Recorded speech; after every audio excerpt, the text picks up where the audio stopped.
In mid-April 1838, when a bill to overhaul the New York banking system was presented to Governor William L. Marcy, banks throughout the state were still refusing to redeem their banknotes in specie. So the banks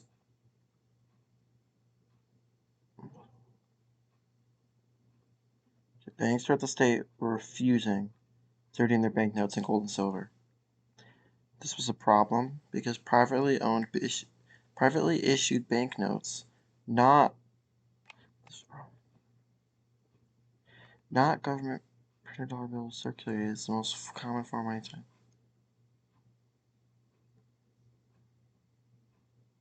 Okay, the banknotes. The banknotes were the most common form. And now when a bill to overhaul the banking system was presented, the state was refusing to redeem. And the main reason banknotes were accepted as money is that people believed they could be converted to gold and silver on demand. That makes sense. That makes a lot of sense. The weakness of several state banks combined with the nationwide financial panic. Okay, so the weakness of the state banks, nationwide financial panic, abandonment of gold and silver convertibility in 1837, and that had only intensified New Yorkers' perennial calls. I only know perennial from Terraria, so actually I don't know what that means. Can I get? Okay. It only intensifies New Yorkers' calls for the banking reform. Probably means like immediate or necessary. Amid the financial calamity, a Whig-controlled assembly was elected.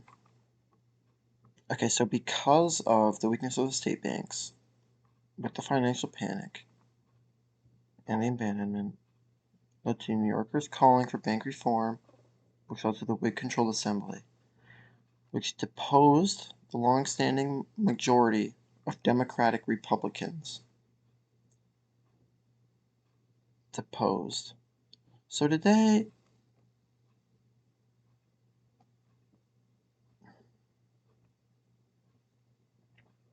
So if they were deposed, were they like... Okay, they elected. They elected. Okay, then they're... Okay. I can't remember. No, it was the Federalists. Okay, never mind. It was known since the mid-1830s assembly as Democrats.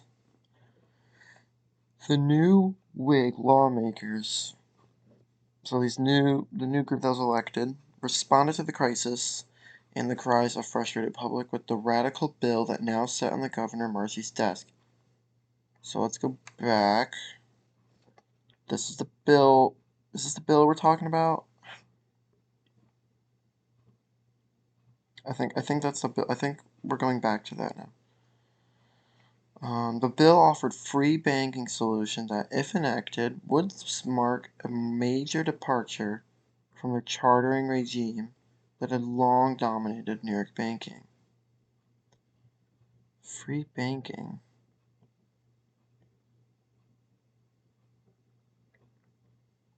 Okay. Let's read this. I believe that was referenced up here. No? Where's the A? I'll read that after. Okay. Under the chartering system, I'm not sure what that is, banks were required to obtain a specific approval from the legislature before they could open. Okay, by 1838, many New Yorkers had come to view this as an inefficient and crooked process that delivered banking monopolies to the powerful and rewarded politicians with kickbacks. Okay, I don't understand that, but I'm gonna keep going. This popular belief was supported by widespread corruption allegations, the occasional fraud trials, and the connection of the chartering system with the Democratic-Republican bloc known as the Albany Regency. So the belief that banks requiring specific approval from legislature before they could open, that belief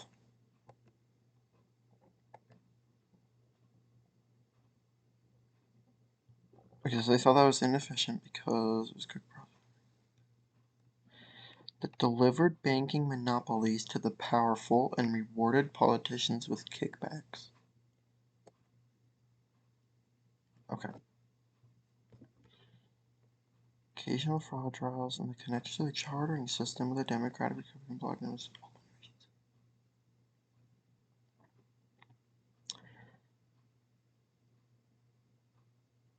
connection. Is that a bad thing? Okay. In addition to the allegations of impropriety, the Albany Regency, which controlled New York politics through most of the 1820s and 1830s, had not always been responsive to New Yorkers' repeated demands for more banking capital.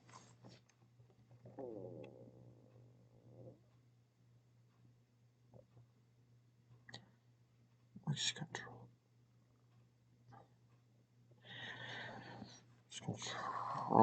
New York politics from. Okay, so all those bad things controlled most of politics before this bill. So the free banking is supposed to fix this.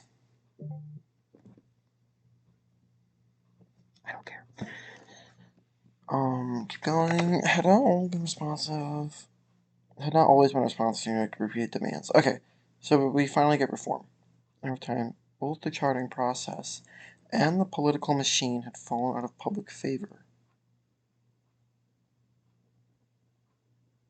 So that's good, I think. Little side note, the Democratic Republican Party was born from the political philosophy of Thomas Jefferson and James Madison in the early 1970s.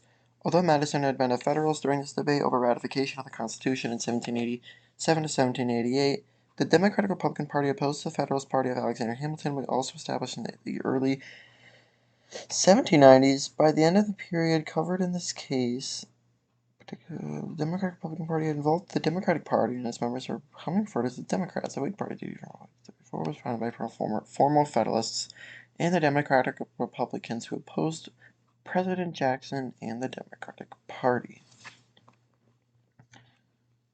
Still recording. See.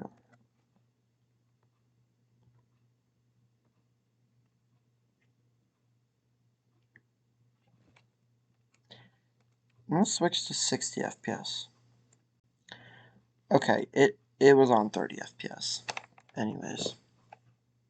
The free banking bill put forth by the newly ascendant Whigs in 1838 sought to remove the monopolistic aspects of the state banking system by circumventing the chartering mechanism altogether. The free banking bill put forth. Okay, so the new bill sought to remove those monopolistic aspects by doing that. Okay, essentially, this will help me. Essentially allowing anyone with sufficient capital to open a bank, even without specific approval from legislation. Okay, so that fixed all the issues that we had before this. Good. The bill also contained a novel limitation on banknotes, mandating that every note issued be fully backed by high-grade bonds or mortgages.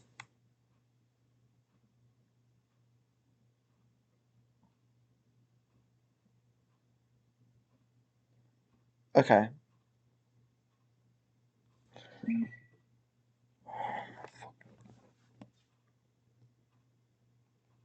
This dude texts me O. Like just an O. Like that's it. Scared the hell out of me just for that. Anyways, so the new bill is mandating that be backed up with high grade bonds or mortgages. Okay. So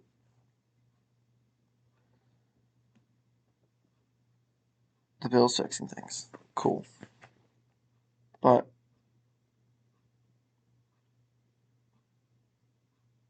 so okay, so that is a good thing. But then what about this? So is this an issue with the gold and silver? I don't get it. Supporters believe that their plan would allow banks to sprout up. Supporters believe that their plan would allow banks to sprout up whenever they were needed. Guarantee the convertibility of banknotes at all times and protect the economy against inflation. Okay, That makes sense. I could see that. Skeptics, including Governor Marcy. So, skeptics, is he against this bill? Let's go back. Presented him. Didn't say anything about how he approached it. Okay, so skeptics, including Governor Marcy, a member of the crumbling Albany Regency, had reservations about displacing the chartering mechanism. Okay, I seriously do know what chartering is.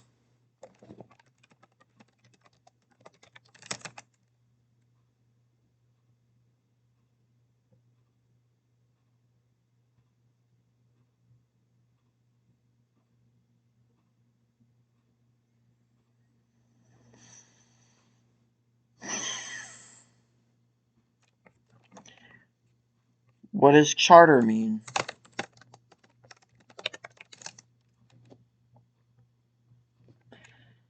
A document issued by a sovereign legislator or other authority creating a public or private corporation such as... Okay. A document, grant or authority of rights. Thank you.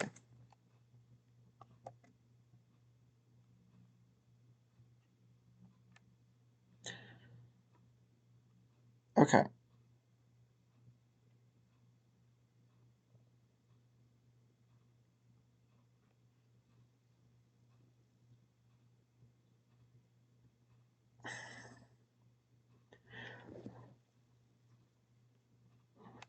Skeptics, including Governor Marcy, a member of the crumbling Albany Regency, had reservations about displacing the current chartering mechanism. Marcy's Democrats had long relied on capacity to grant special bank charters as a bulwark of price control.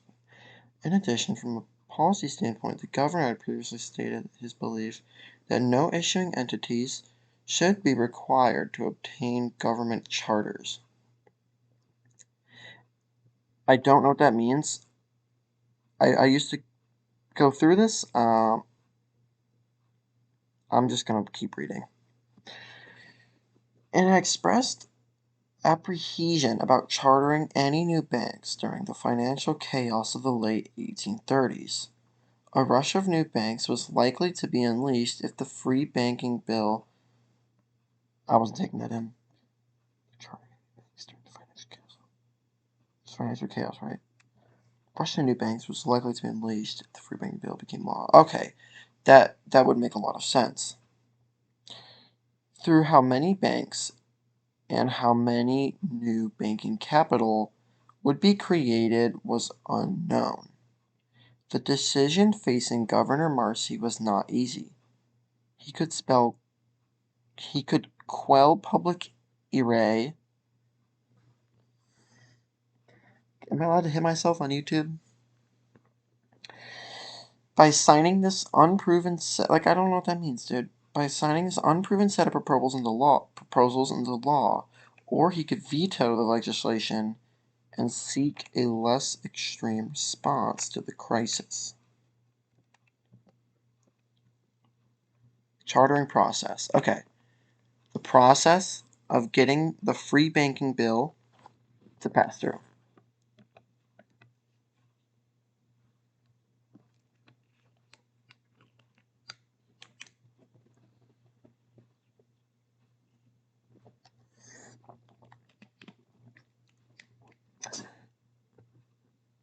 My cat.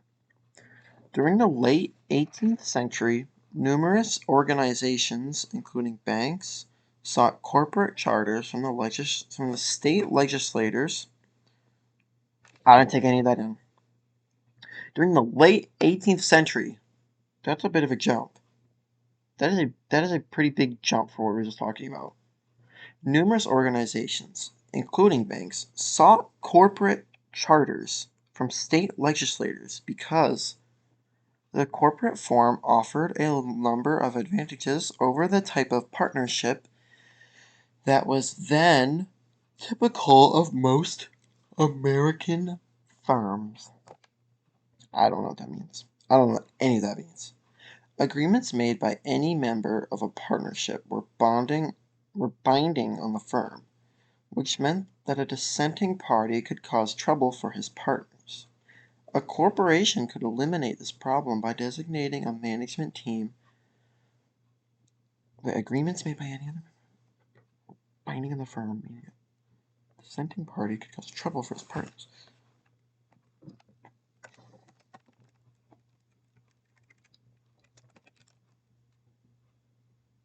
Disagreement. So a disagreeing party could not cause trouble for his partners. A corporation could eliminate this problem by designating a management team to conduct business on its behalf.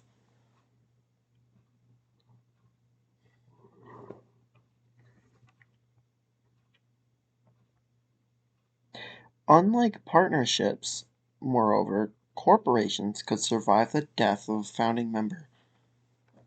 I don't know what I'm reading. Had the ability to sue and be sued like an individual, and often, but not always, afforded limited liability to shareholders. This whole chunk rendered useless in my brain. I don't know what that's saying.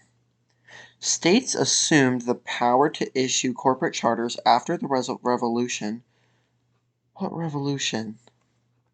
Guys, in the outset, more than 95% of charters were granted to companies that promised to develop vital infrastructure, both physical and financial. At that time, corporate charters. Okay, I wasn't picking that up. More than 95% of charters were granted to companies. At that time, corporate charters were official acts of legislation that were drawn up, debated, and voted on by members of the state legislature. The process of chartering a corporation was thus akin to enacting a law.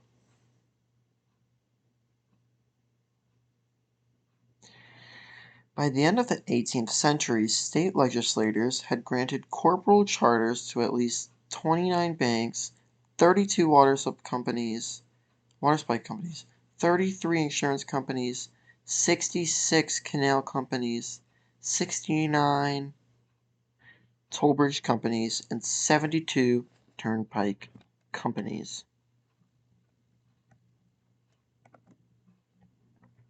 Although no manufacturing companies obtained corporate charters in New York State over the first 7 years of the 19th century, 24 secured charters from 1808 to 1810.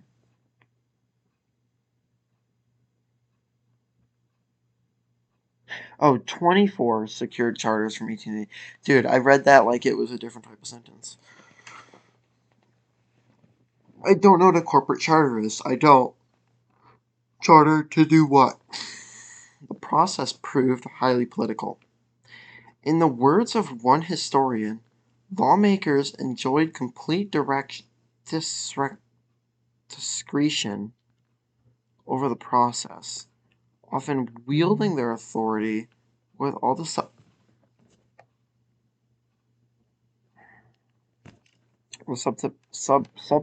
of a sledgehammer. Special favors, connections, and payoffs frequently made a difference between rumble and tumble political system where successful appeals were more the exception than the rule. In 1811, New York passed the world's first general incorporation of law for manufacturing companies. The act relative to incorporations for manufacturing purposes applied to firms. Wait, first general incorporation law for manufacturing.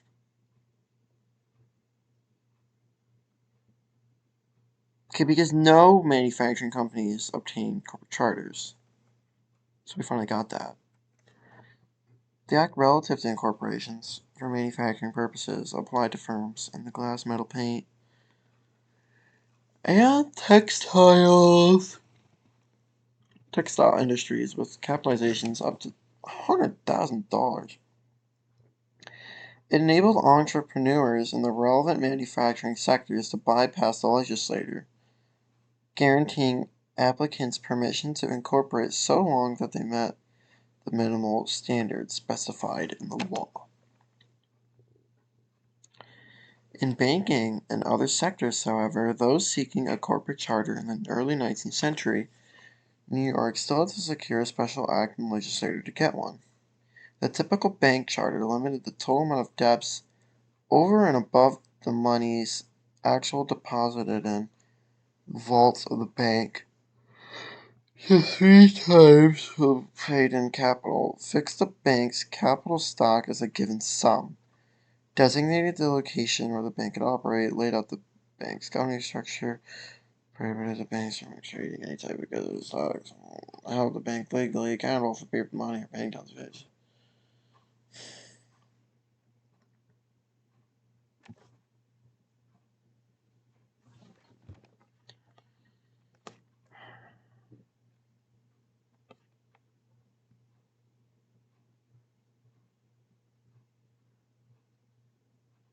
Hold on. It might not be this long. Yes?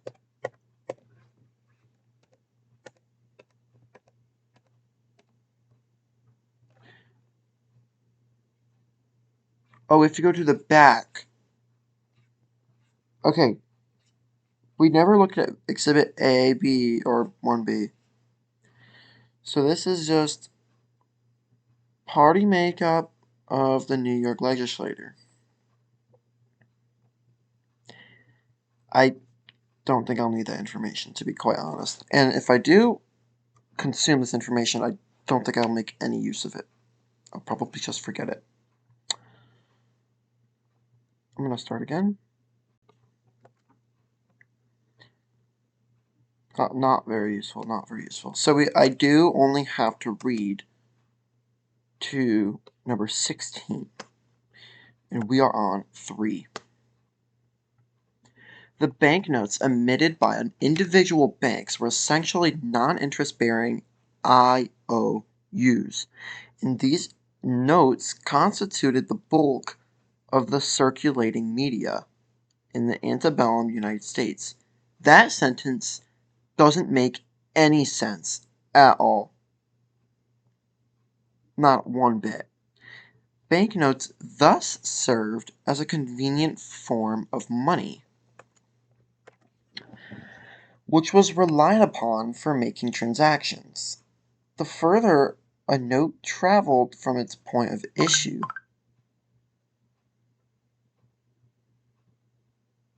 the greater the effort required to redeem it. Why? I don't know, and I won't find out.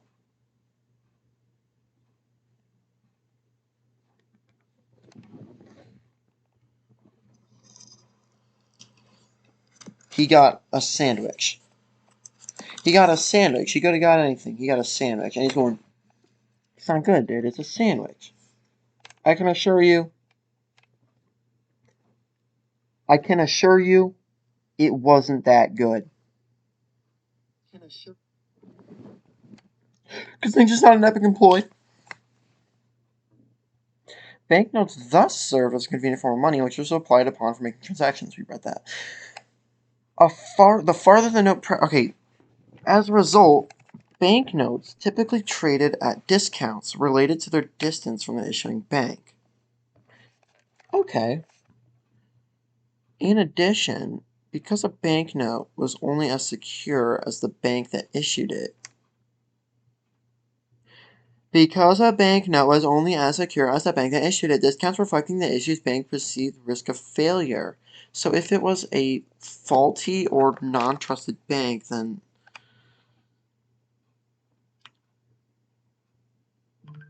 So was there more of a discount? Because it could break. Or higher. Ah! I'm good. I don't know what that was.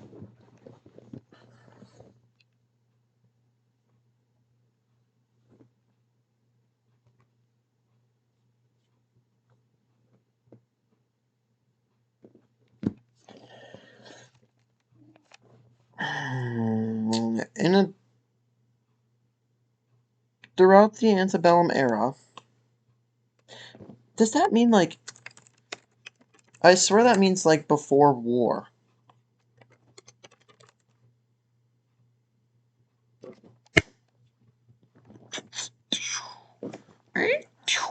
Bang. Not that one. What is this? I don't know, I have to do that as well. How did technological, economic, and population growth in the early 19th century demand increase for banks and credit?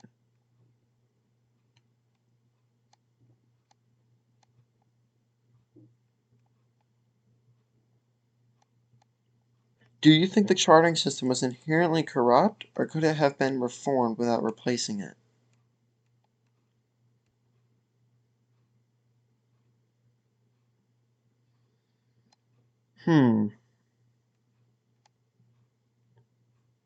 Well, to be honest, right now I don't know if it was corrupt because I only saw reasons, but the reasons didn't list anything really. They just gave names.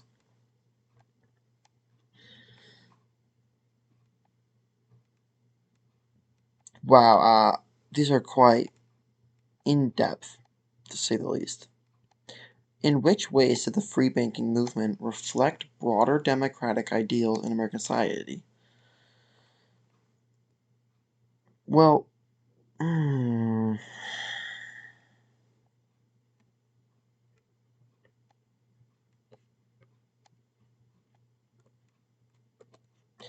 let's just keep reading for now.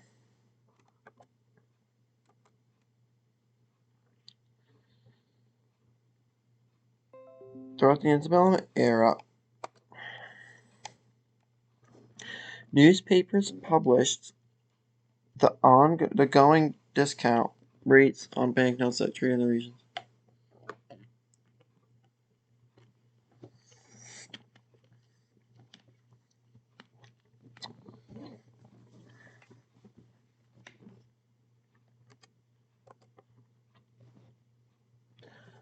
Exhibit 6.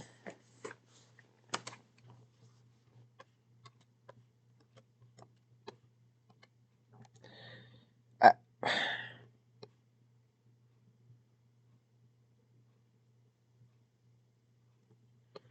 I don't know.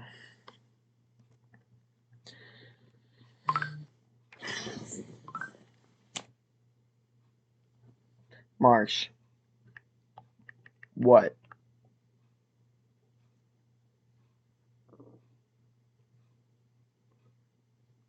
Graphics card.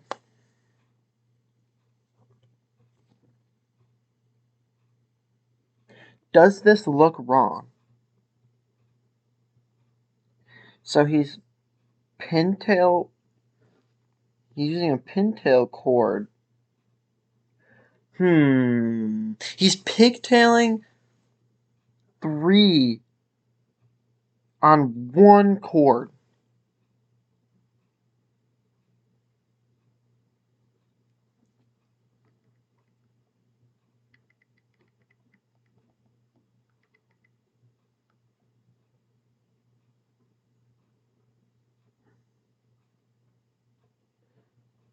Can you pigtail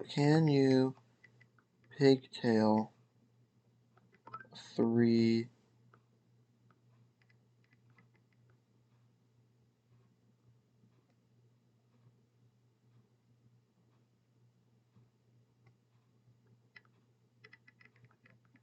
I wouldn't do that, I would not do that, Bombeans.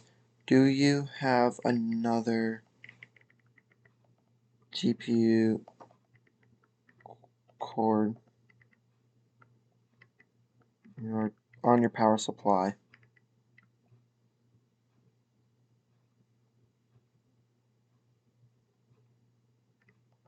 Like, there's 3 slots for a reason. I want to just, like, pigtail all 3. That is crazy. I am going to grab a charger because this laptop has not a very impressive battery life, to be honest.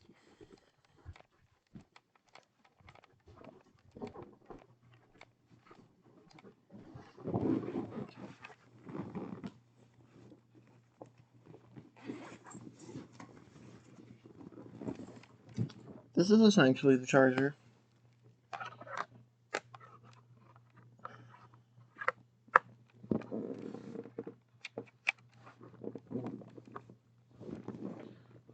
And let's get it plugged in.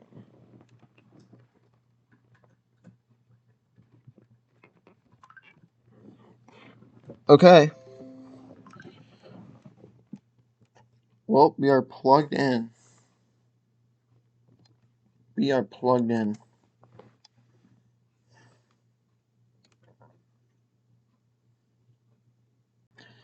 Okay. New York's earliest charters mandated that banks redeem their notes on demand, either in gold and silver or in another bank's notes.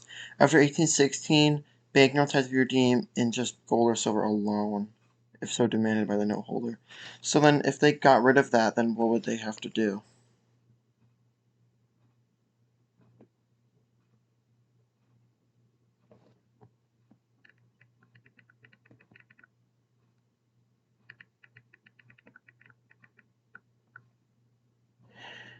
He says, I know I shouldn't pigtail it, but I don't know what I should do. He only has one GPU cord.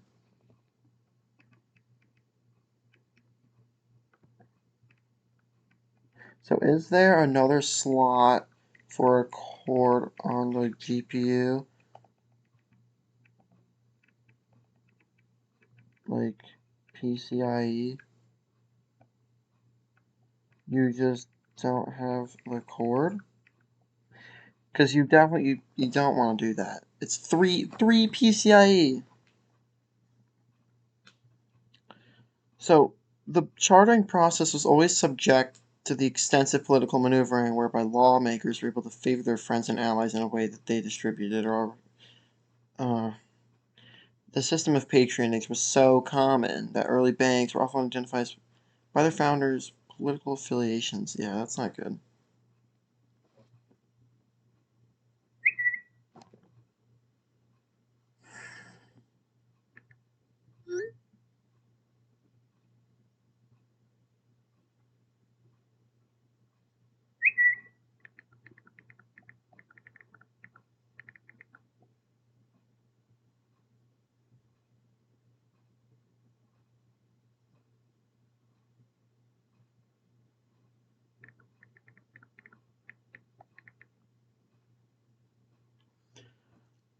Mm, is this where I'm at now?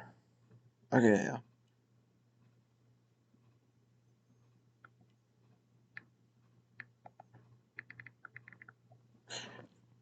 Okay.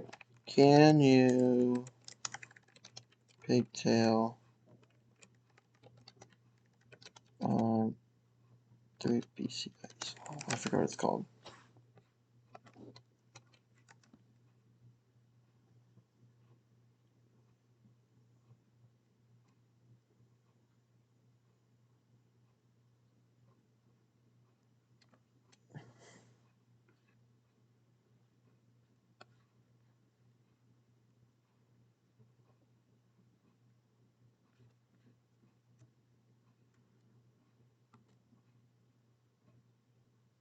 Thank you. Okay, that's the tiny one. Um,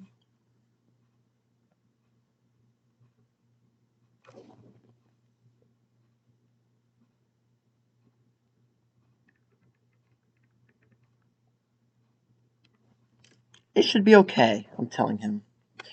It should be okay. Federalists versus Democratic Republicans. In 1784, the young lawyer and Revolutionary War hero Alexander Hamilton drafted Articles of Association for the Bank of New York. Hamilton's bank was only the third organized bank in the United States after Philadelphia's Bank of North America, which had been chartered by Continental Congress in December 1781, and Boston's Bank, Massachusetts, which was granted a state charter in February 1784.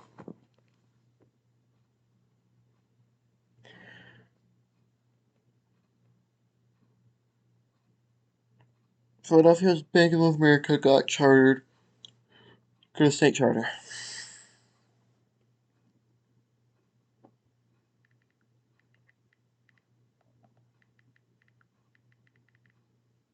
Good, Mom. I'm doing homework.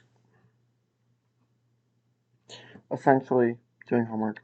That's what I'm doing right now.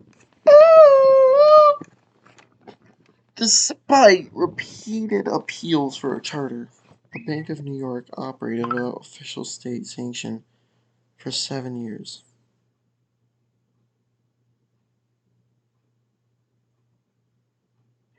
The bank was finally granted a charter in 1791, marking the first time that New York state lawmakers had chartered a homegrown bank. Shortly before the Bank of New York was granted its charter, the federal government established the Bank of the United States, also the brainchild of Alexander Hamilton, who now served as Treasurer Secretary. In 1792, a branch of the can't hit myself, I'm on YouTube. Branch of the Bank of the United States opened on Wall Street, not too far from the Bank of New York. For the next 7 years, these would be the only two banks in New York City. Until some issues later on.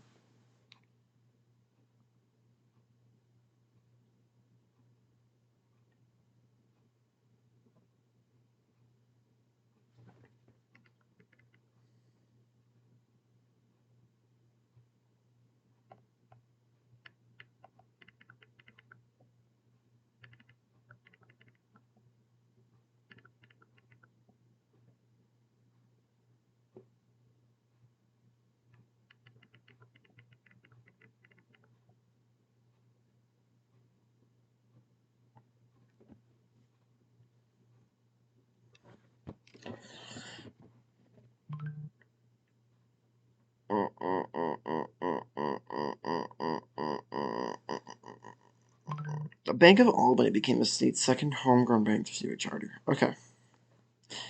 And the next year, a charter was granted to the Bank in Hudson, New York. The second New York City bank to order a state charter was the Bank of Manhattan Company, an institution established by Democratic Republican Aaron Burr, whose political and personal differences with the Federalist Alexander Hamilton were well known.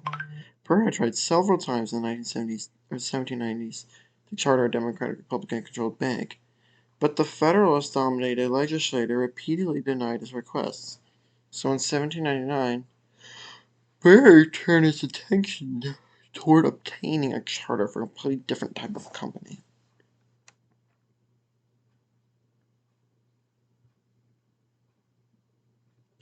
New York City had suffered a particularly frightening outbreak of yellow fever in 1798, and the source of the scourge was believed to be the city's unwholesome water. Yeah, their water really wasn't that good. So Burr, then a member of the state legislature, drafted a bill to charter the company that could deliver clean water to the city. Hopeful that this proposed company could rid New York City of the currently dead outbreaks, the legislature approved his plan with bipartisan support. But the bill did not simply establish a waterworks, rather it established an entire company with a $2 million capitalization that could invest in any surplus capital over and above its water delivery expenses and the purchase of public stocks or any other money transactions. Although the Manhattan Company had laid 20 miles of wooden pipe and provided clean water to some 1,400 homes, by 1802 the company's water supply duties quickly became a secondary concern. Within the first year of its existence, $1 million was employed in banking, and thus was born the Bank of the Manhattan Company. Look how hot it is. Y'all see this water bottle? It is hot. It's humid or whatever.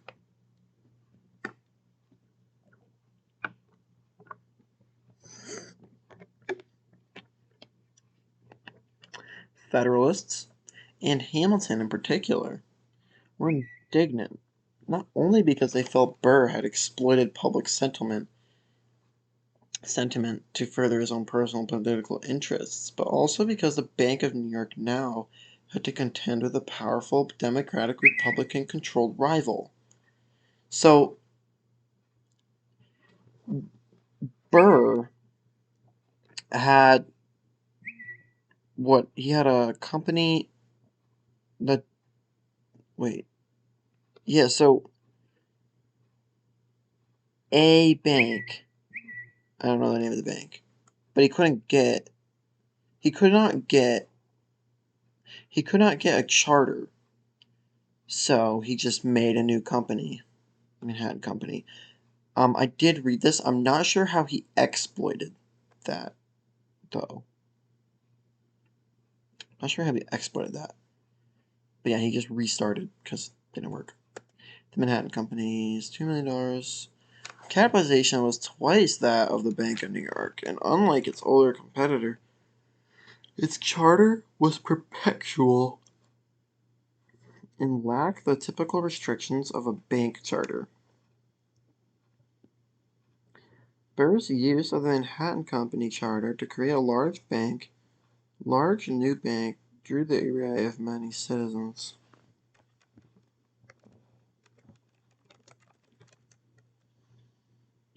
The wrath of the people.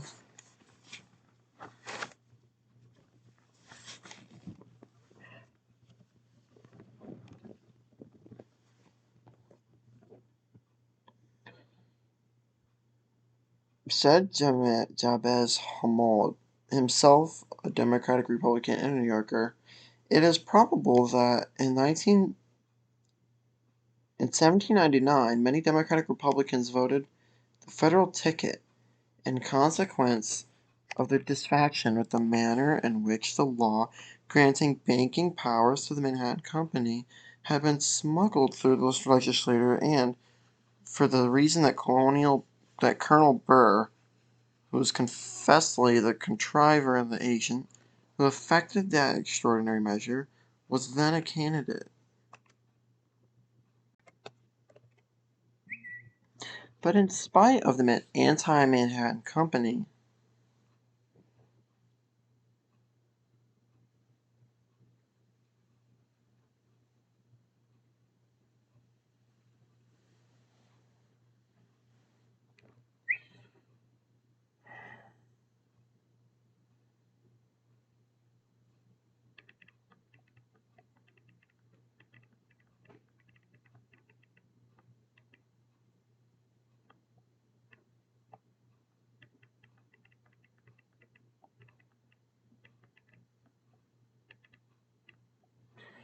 now he's asking me, are the fans supposed to not be spinning? Yeah, that's normal, guys. Especially 3-fan graphics cards, their fans will not kick on if not necessary. Because if you're just sitting at your desktop or something simple, there's no need for the contact thermal on the graphics card is enough for it to stay cold, but once you start actually running applications, it will kick in automatically.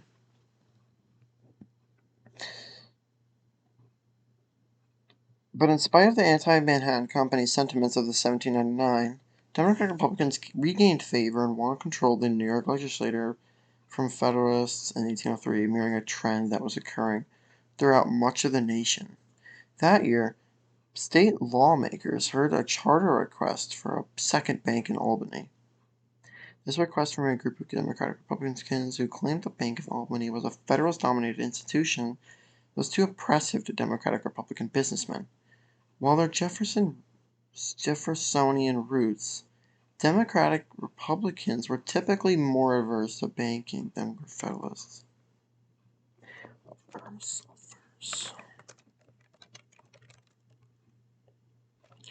They were turned away.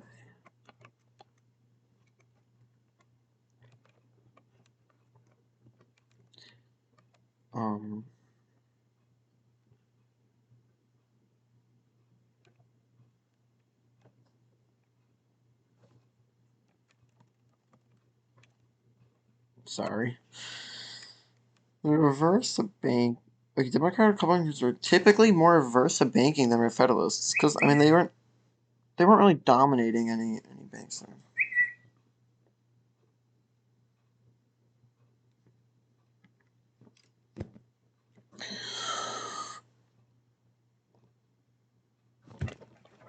Ow!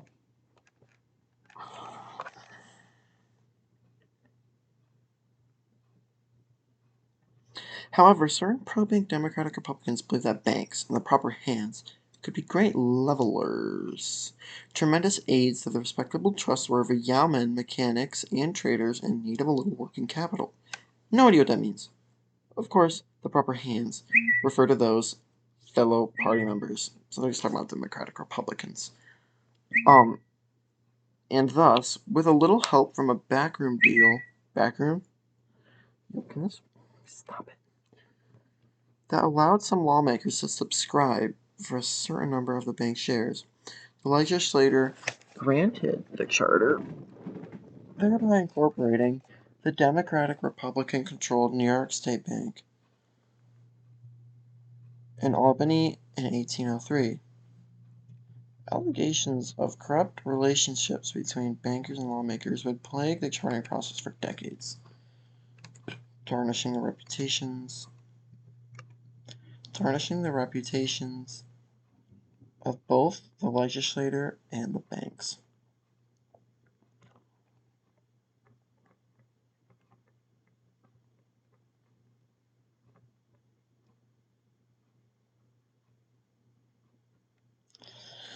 The Bank of America.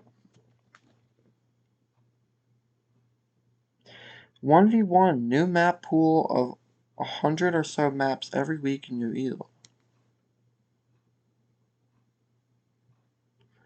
My friend is proposing to me a new idea for Beat Saber Ranked. I don't find it very plausible.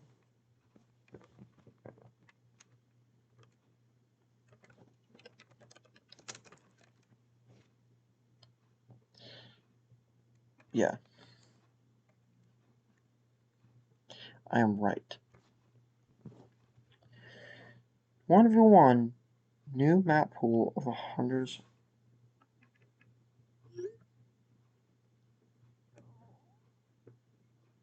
What? I don't understand.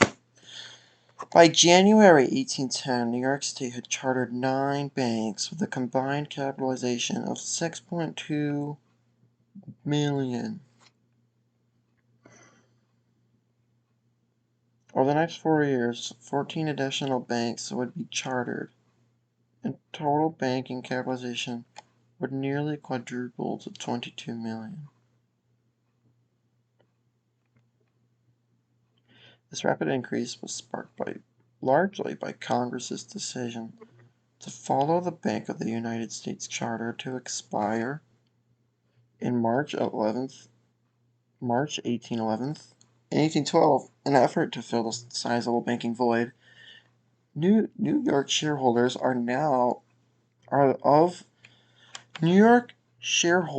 the now defunct National Bank applied for a state charter.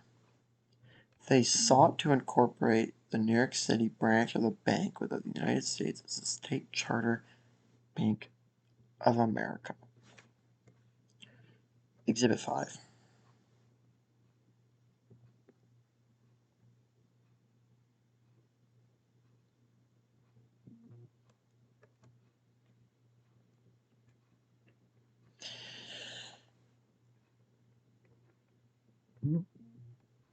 Okay, it's just increasing with the amount of chartered banks. So some years, just nothing. But, look, like 11 new charters. Crazy.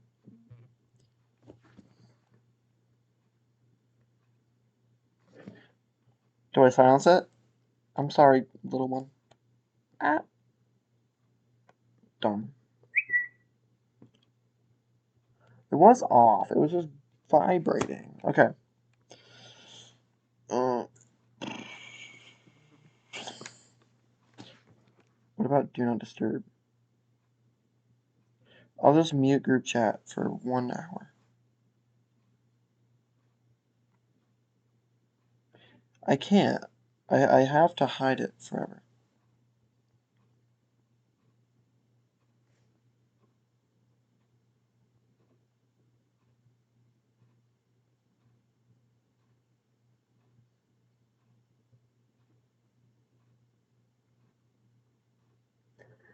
My friend says his GPU's fans only turn on at 55 Celsius. Dude, mine don't even go over 60 on high demand. They should always be on. I like having mine on. Would you look at that? We're already on page 5. Out of what, 16? Pretty good.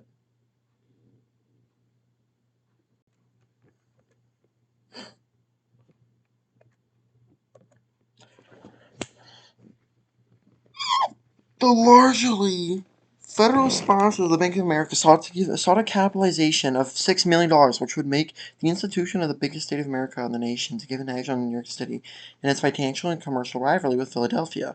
Democratic Republicans, including Governor Daniel D. Tompkins, were wary of such a large Federalist presence, and New York's existing banks vigorously opposed the viral institution, whose capitalization would be 3 times as large as its nearest competitor.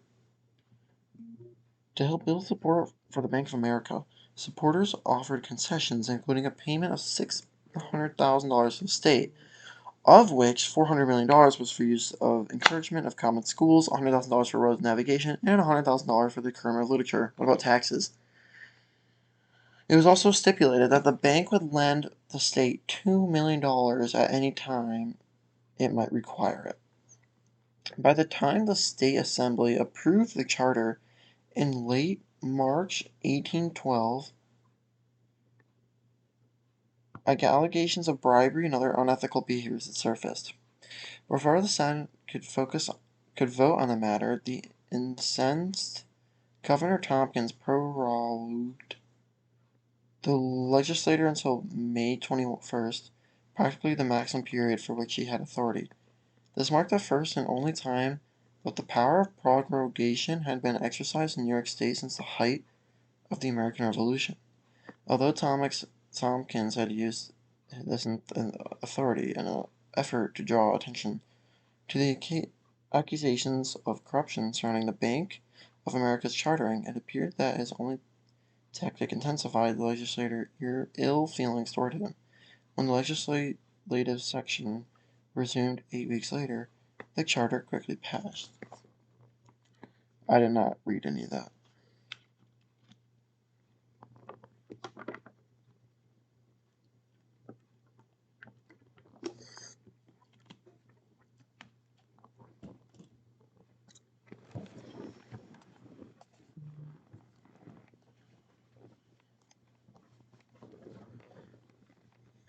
The restraining acts and the politics of scarcity. Up until the restraining acts of 1804 and 1818, banks were not required to obtain charters. Charters were often sought, however, because they relieved shareholders of personal liability and conferred. They were not required to obtain the charters. Okay. Because they relieved shareholders of personal liability and conferred monopoly privileges and an honorific legal status upon banks. With the passage of the Restraining Act of 1804, it became illegal for any person unauthorized by law to become a proprietor of a bank or member of a banking company. In 1818, lawmakers amended the Restraining Act, making it illegal for individuals to engage in the practice of banking on their own, even apart from a larger organization. Through these laws, the legislature made banking services the exclusive purview of state-sanctioned banks, further enhancing the value of a bank charter. The desirability of a state charter gave the legislature great leverage, which lawmakers often used to demand concessions from banks. Typically, lawmakers required banks to pledge a certain amount of money or allot a given amount of stock to the state or its agencies. The City Bank of New York Charter of 1812, for example, mandated a payment of $120,000 toward the Common School Fund of New York. Other charters simply exacted an unearmarked fee or bonus from banks, such as that of the Fulton Bank in 1824, which mandated that the bank pay the state $133,000 for its charter. But the power wielded by the legislators in the chartering process was not always used to serve a public purpose.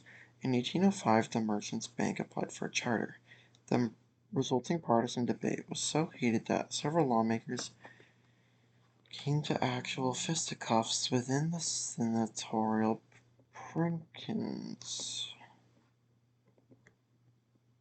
Although the charter was eventually passed by 3 votes, 2 senators were later alleged to have accepted stock in the bank, with the understanding that it was to be taken off their hands at 25%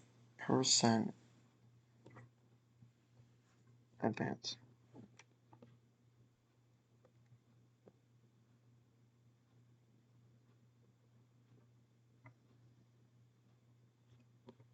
We're going to take a break. We're going to look at my code.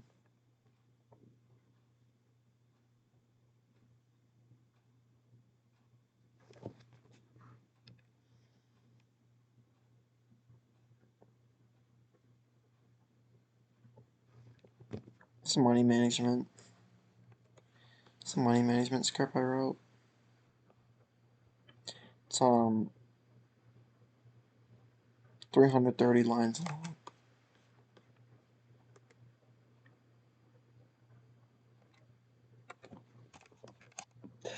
You can choose to create a new transaction. You can view the food transactions. You can view the entertainment transactions, transportation, tax, other. You can make a goal, view goal, add subscription, view subscription, or exit. Create a new transaction. It's going to be called cheese 1598.89, and it's going to be in the food category. Another one, taco 1378, food category. Then another movie 567, entertainment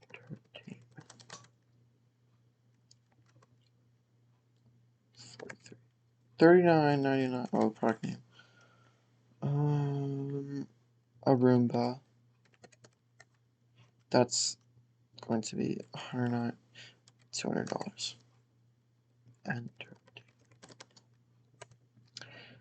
And view all transactions. 199.92, 5.67, 13.78, and in total we spent that much. Well, I'm going to create a goal, and I'm going to say, for food, I don't want to spend more than $20. So if I go to view goals, looks like I spent $9.67 more than I wanted on my goal. You can also add subscriptions. Netflix, $12.99. Amazon Prime, $14.99. Then view subscriptions, and it will tell me my total payment per month. While this is a very handy tool, it will not save. I do not have a save function.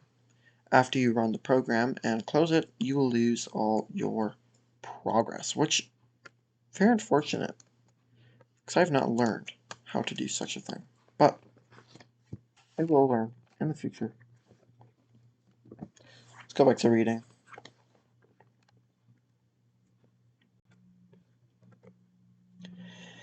The way in which shares in new banks were allocated presented another avenue for politicians to divert resources toward their associates and themselves.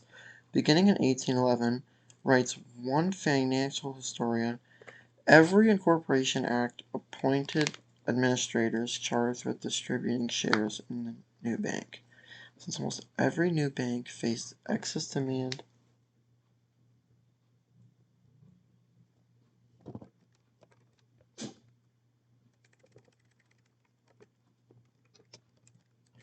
for its shares, the initial price, it was left to the administrators to decide who shall receive shares and how many should they receive. Lawmakers typically appointed allies as commissioners, who in turn distributed stock among themselves and other party stalwarts. So again, you see that patronage going on here. This practice ensured that party loyalists were rewarded and could control their banks and marine party hands. Oh, maybe it's not patronage. Maybe it's teamwork. After the 7th Ward Bank received its...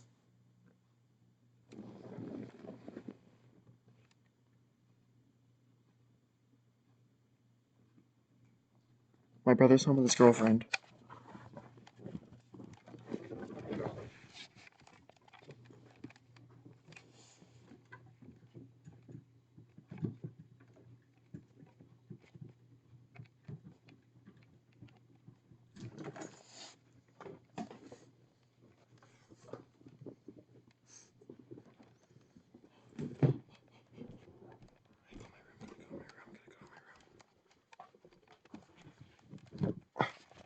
Go here.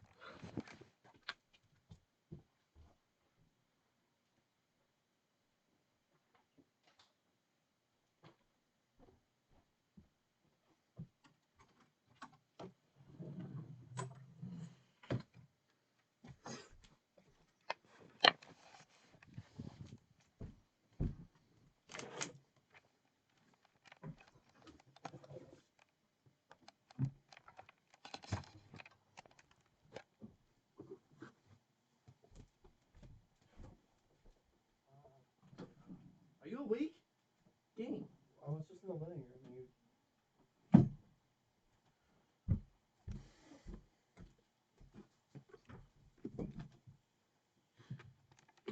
Okay. Yeah. Get it to me. Wow, your room's clean. Yeah, it is.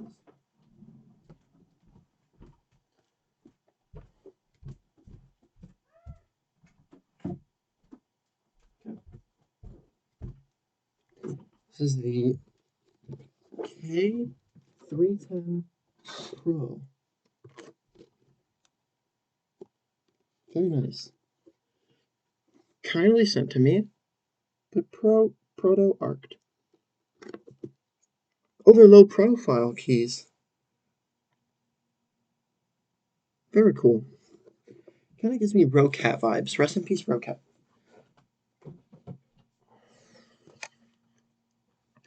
Let's lighten it up in here.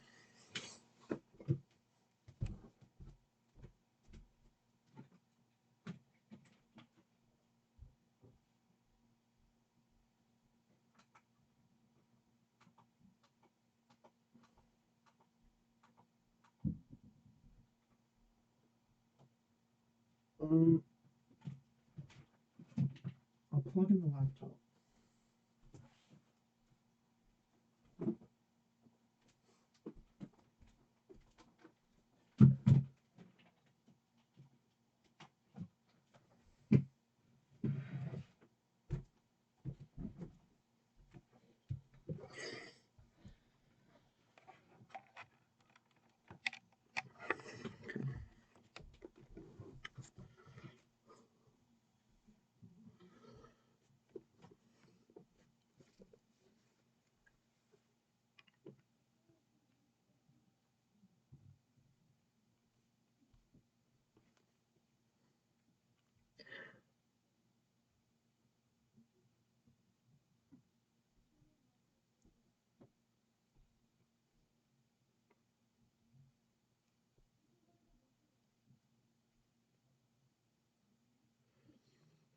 Sorry.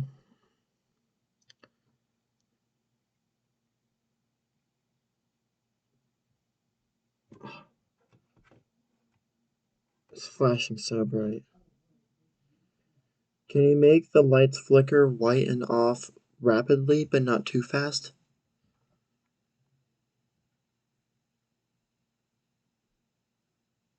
So it's flickering so fast.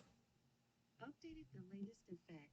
Now pure white only, full strip coverage, static, with a medium fast on slash off brightness pulse for rapid flicker.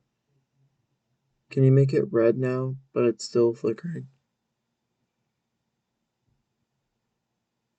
Keep the flickering just how it is, but can you make it red instead of white?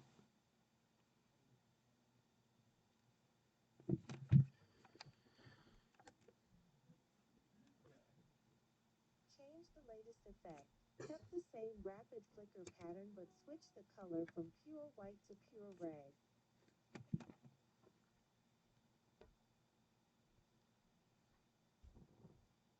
No.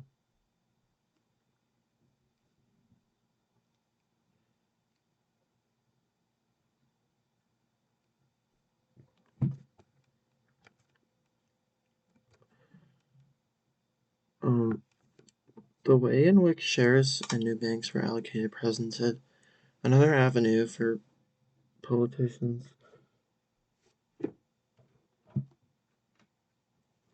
for politicians to divert resources toward their associates and themselves. Beginning in 1811, writes one financial historian, every incorporation act appointed administrators charged with distributing shares in the new bank.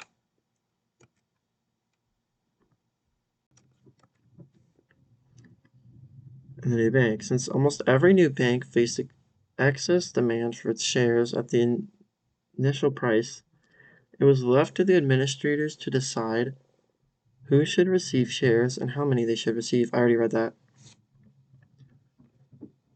I'll go to the end of it. After Seventh Worth Bank received its charter in 1833, 40 out of that many were distributed to the public. The rest were given to commissioners, friends, and various state officials. Okay. This, despite widespread dissatisfaction with the new chartering system, New Yorkers, eager for access to loanable funds, continuously beseeched the state legislators.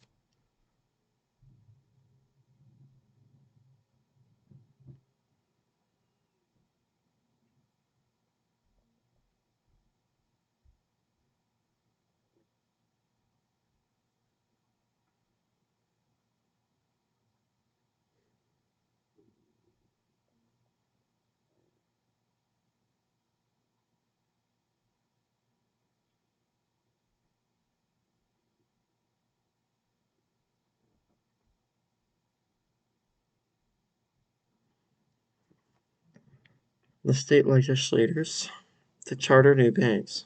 Prior to 1800s, most loans in America were made among family and friends. But by the turn of the 19th century, the United States had emerged as an important developing country with a burgeoning economy, and its residents craved the regular credit and financial services that banks could supply. A bank's balance sheet typically included specie, various securities, and especially a portfolio of loans on the asset side, and banknotes and deposits, as well as bank capital on the liability side. Banks were sometimes thought to create credit out of thin air, since most of the funds that stood behind banknotes and deposits were actually used to make loans.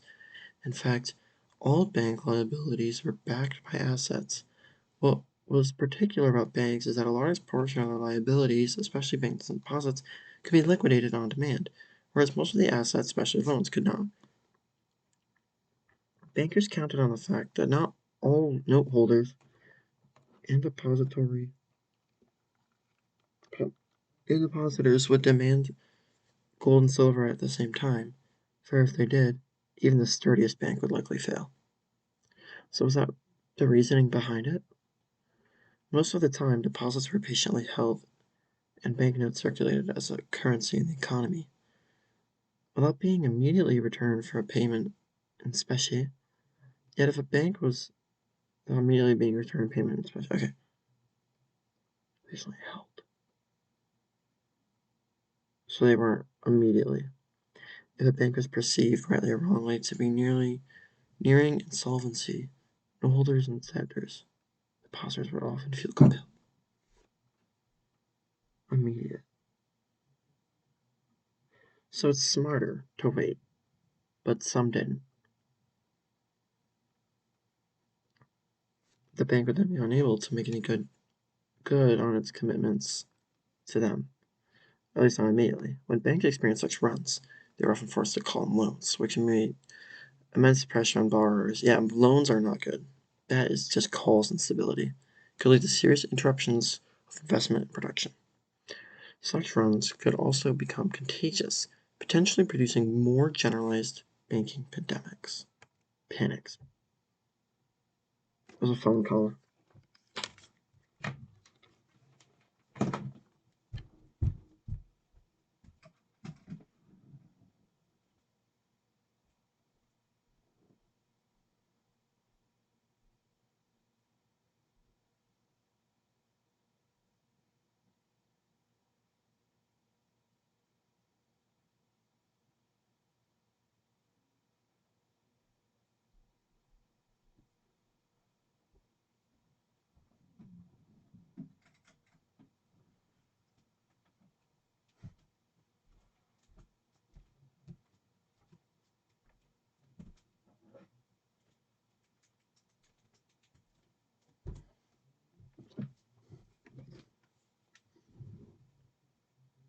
So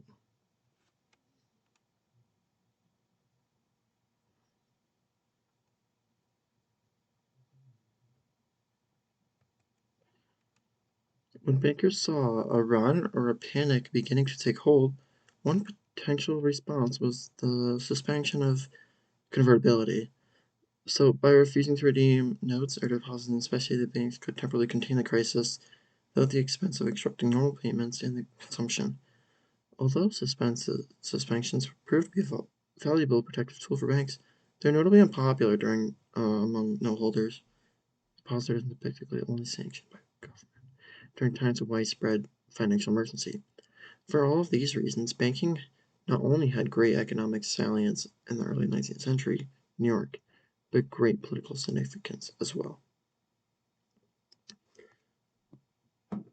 So, we already sometimes suspended the whole gold and silver conversion as a whole.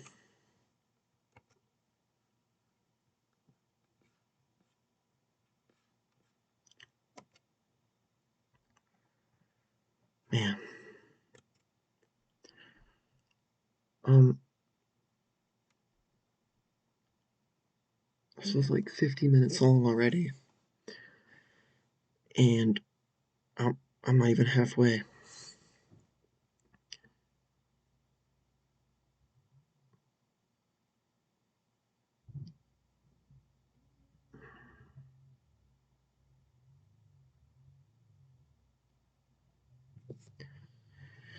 We're gonna skim. So, 1819, political machine.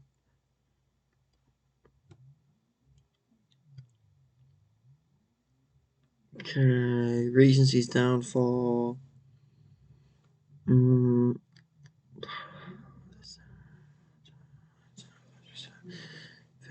Van Buren. Okay.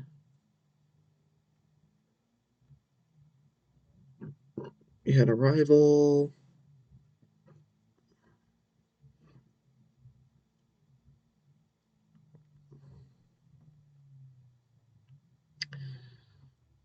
Mm, mm, mm, mm, mm, mm.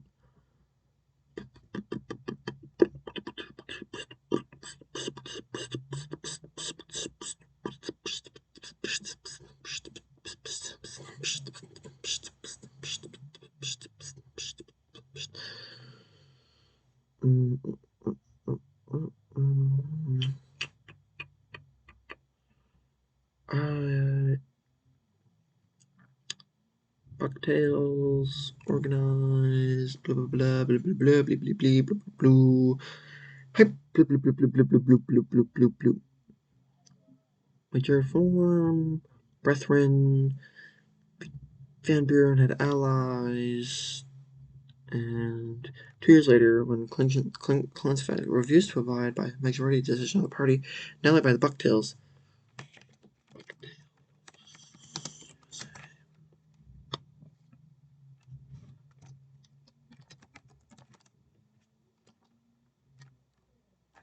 faction of the New York Republican Party. What is it? They're opposed to David Clinton. They organized. Oh, Van Buren organized the Albany Regency. The political machine. Forest Party discipline.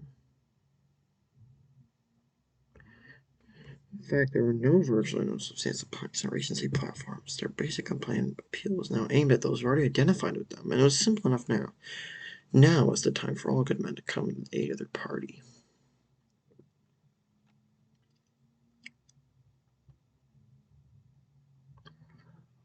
Loyalists. Regency was able to distribute significant financial resources to loyalists, particularly in the result of the power to charter banks. So they had the power to charter banks. The Albany Regency. In Albany.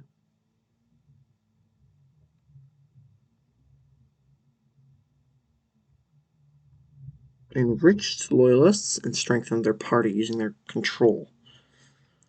They did not exploit it to enrich themselves, however.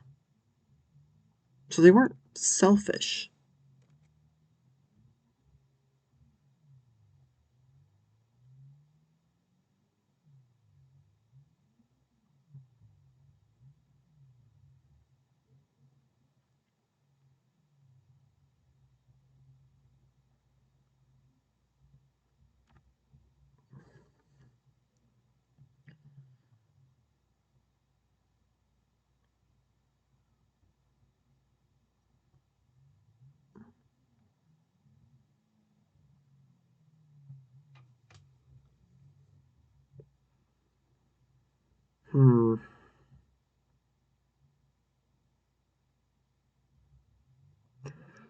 Showed little interest in actually destroying their political opponents. That's the bucktails we're talking about.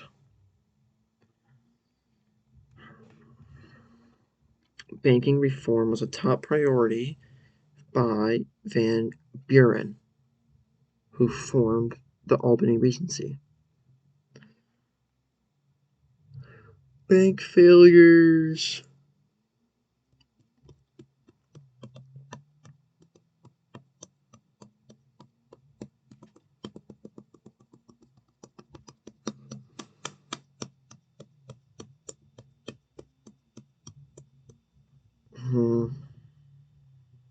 Banks continued to fail around that area around 1827 and 1829.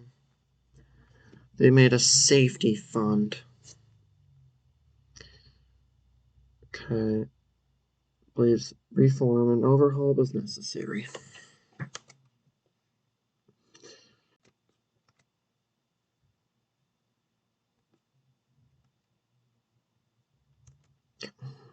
Okay.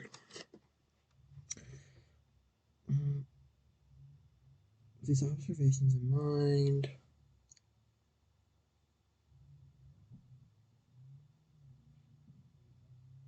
Like I've read half of this. I'm gonna skim the rest, but I'm definitely going to need outside information as to a little more explanation with some of the stronger. Like I need to know stronger of what their beliefs are of some of these groups, since I honestly am not able to digest that with how complicated and what. Can Megan use your racing setup? Oh no. Why? No. Come on. She can't. Yeah, so guys, she actually can't. I'm clearly busy. There's a bill, insurance, opponents are unable to stop legislation. Safety bill was signed into law on April 2nd by 1829 by Governor Amos T. Throop. Who taken office after Van Buren left to fill the position of a secret secretary of the state under President Andrew Jackson. The insurance fund was arguably the first of its kind anywhere in the world, and regularly commissioned said to be the first special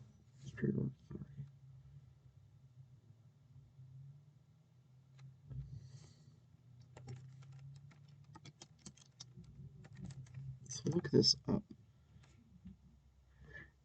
The Safety Fund Act, marking the nation's first experiment bank liability insurance, designed to protect bank customers and holders from losses caused by insolvent state banks. The system required participating banks to contribute 0.5% of their capital annually to account fund.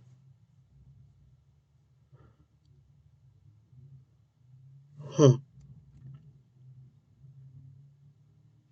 Okay.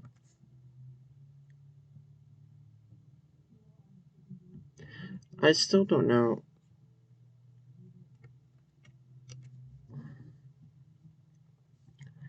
Not very sure about these.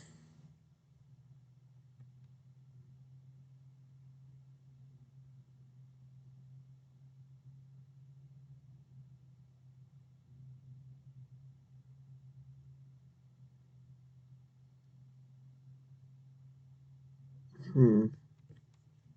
I feel like I have an idea for some, but I don't know how true they would be. Like, if they would even make sense. Some of my arguments.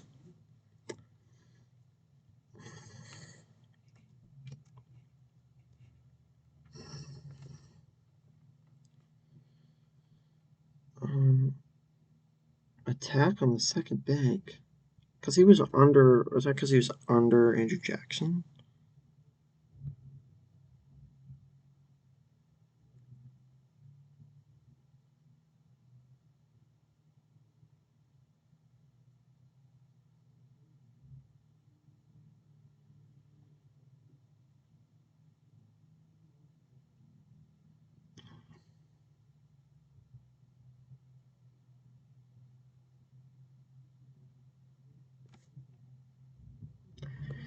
Yeah, guys. This is not very much. So after the safety fund law, hmm, shipping survey grown. Network of assured banks has grown. During this time, not a single member bank failed.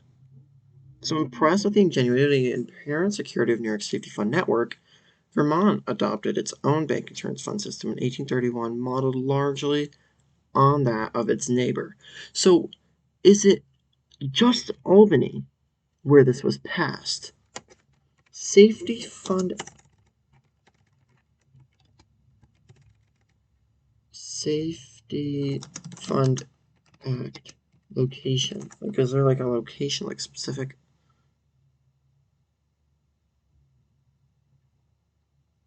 banks in New York? Just New York. Got that.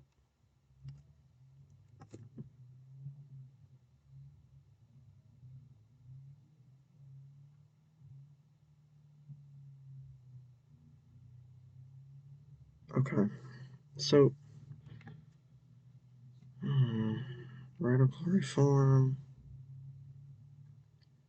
In addition to mounting distrust of the Albany Regency, so there's distrust going on here.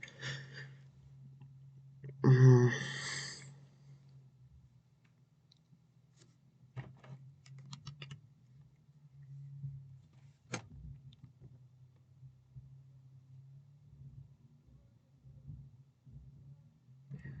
My school is sending me an email about Happy Independence Day after school is closed.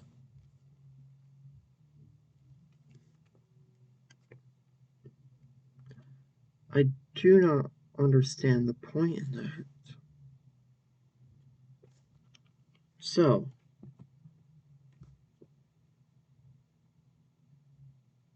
there's distrust with the Albany Regency.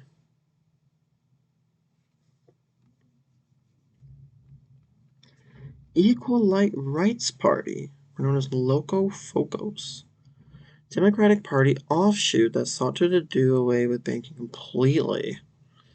Whoa, buddy. Try getting away with that. They espoused Thomas Jefferson's belief.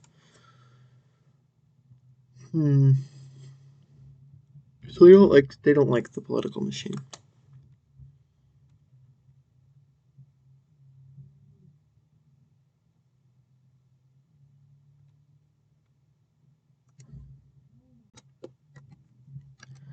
Others wished to start fresh.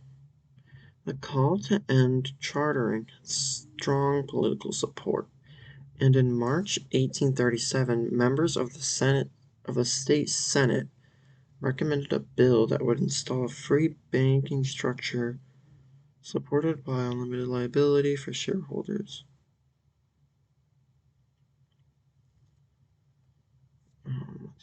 Legitimate use of banks is not for the purpose of loaning capital, but for the purpose of furnishing a currency. If loans of capital are required, it is better for the community, as well as a borrower, that they should be made of individuals or corporations not having the power of issuing currency. The community and the borrower.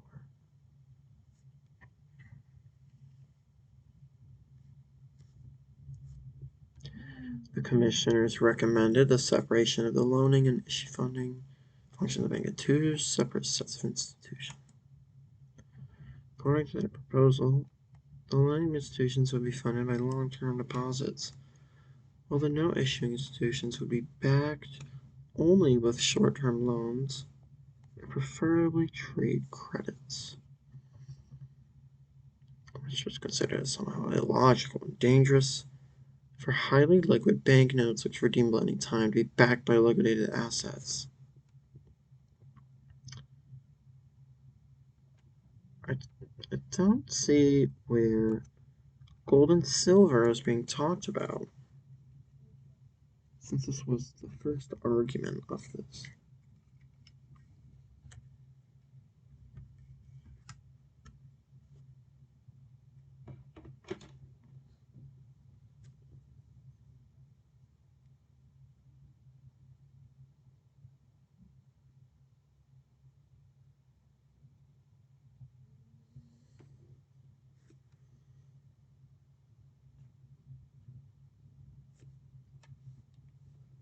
I need music.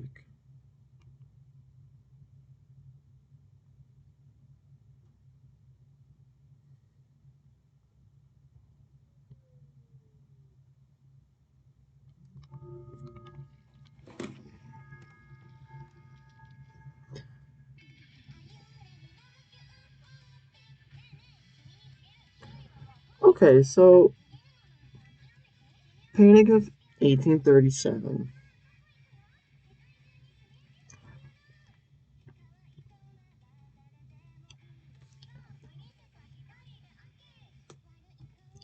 Um, Financial Panic of 1837 led to a nationwide suspension of special payments by the public indignation, adding significant momentum to the nation's various banking reform movements.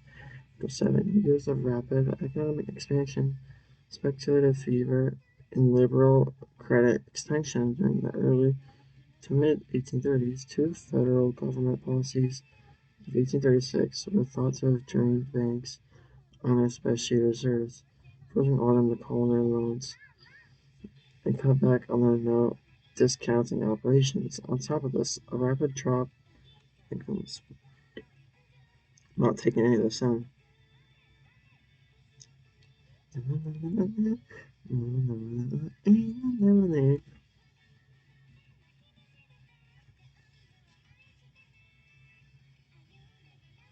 What a day. Okay,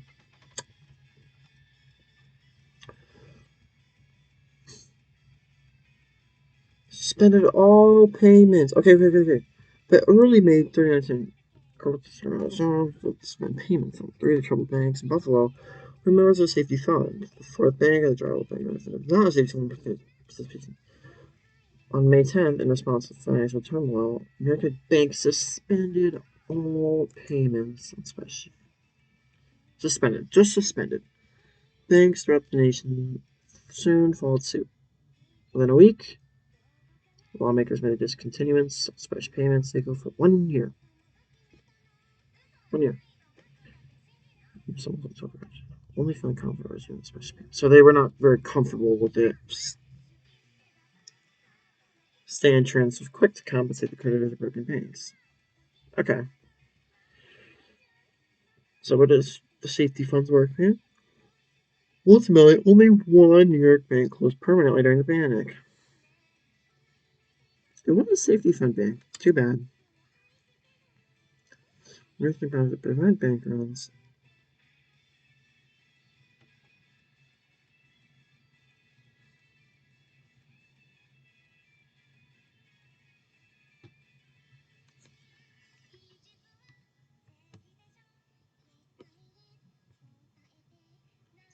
William L. Marcy still retained the government shut in New York. Opposition Regency had been abolished by the United States developer as part of the Republican bloc. Intimate, intimate connection with the bank's shorting process. The newly installed a big majority in the assembly revive. 1838 free banking bill, if enacted, would allow any prospective bank with at least $100,000 of capital to start up with no special act of state legislature required. Remarkably, to get around the state's constitutional provision requiring two-thirds majorities for passing legislation establishing or non-corporations, its free banking bill would define new banks as associations rather than corporations. But for this clever rhetorical maneuver, the free banking bill closely resembled a general corporation statute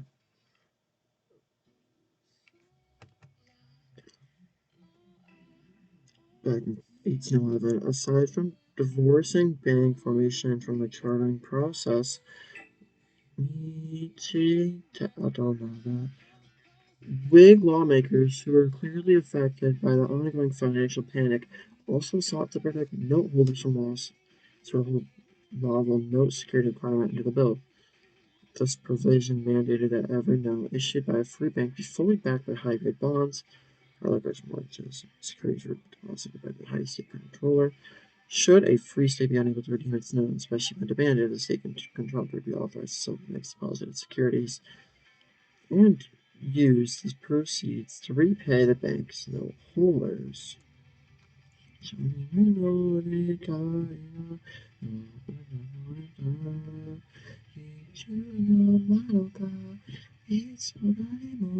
Okay, by requiring a one-to-one ratio between banknotes and deposit securities, the bill's backers hoped finally to have a final solution that would prevent inflation by discouraging overissue of banknotes, and guaranteed banknote convertibility under all circumstances. With the bill having both passed Houses of Legislature in mid 1838, I don't know what bill we're talking about, I'll be honest.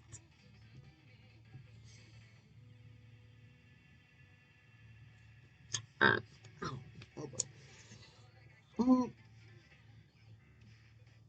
The member of the Albany Regency, the governor, was now countered by a wiggled assembly. Wig-led assembly. It made it look like it was one word. That was hostile to Democrats and their long-standing association with chartered banking. Morrissey, in official messages in 1837 and 1838, expressed fear of the consequences which should be granted to individuals. The notion of free banking had existed in New York for many years.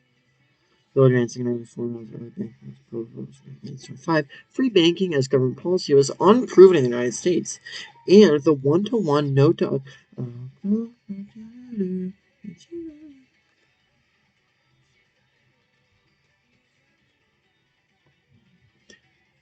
this is the most important thing I gotta pay attention. Security provision was written to the free banking bill equally untested. Opponents of the bill argued that the chartering system and insurance reform were sufficient to ensure the stability of banking in the state, and they were worried about the flood of new bank corporations that could ensue if the free banking bill became law. Proponents, meanwhile, maintained that chartering was an inefficient system that would always be subject to the corrupt machinations of bankers and politicians. Governor Marcy listened to the passages of arguments both sides laid weight and veto the free banking bill. And the song end.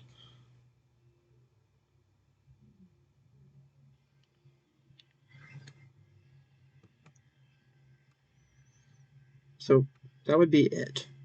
The end, to be honest, wasn't gone through.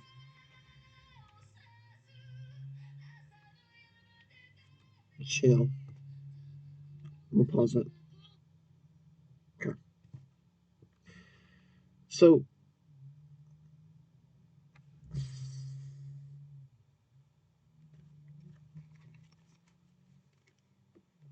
I didn't go through that part as much.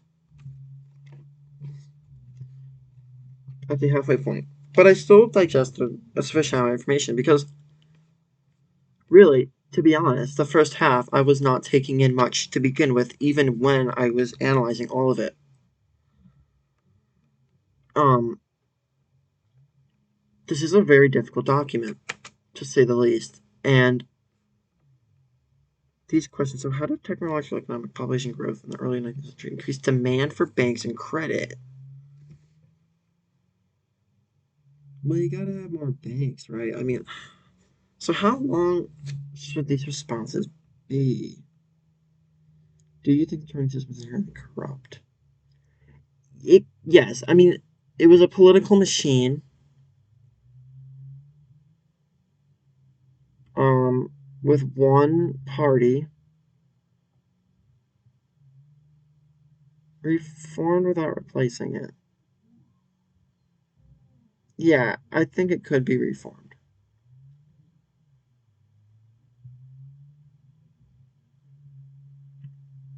Drink with democracy. Hmm. Probably weakened. Okay.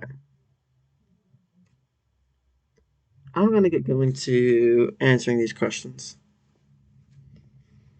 So, if you watched the whole thing, which I'm assuming you did, because that's expected. I mean, I made the whole video. I don't know why you wouldn't watch all of it. But thank you. And, I hope you learned nothing because not only did I not understand it, but you probably did not as well.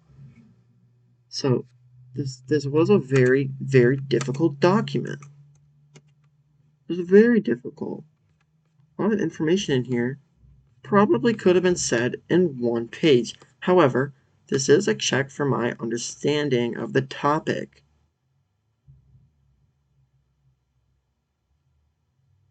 It is for Harvard.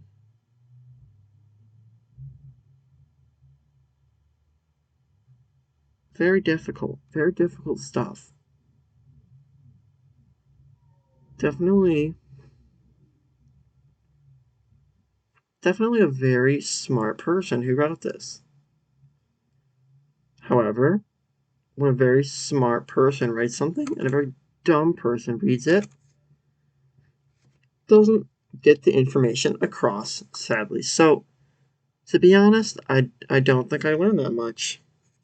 Um, I am going to do my best to answer these questions, despite facing difficulty. So, yeah, thank you for watching.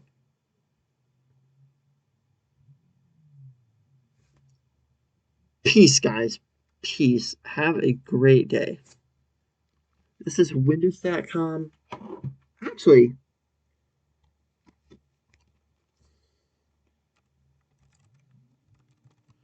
we don't have WindorsStat on this computer. Not on this computer. It's quite the shame. I was going to give a quick tutorial, but that'll be it. That'll be it.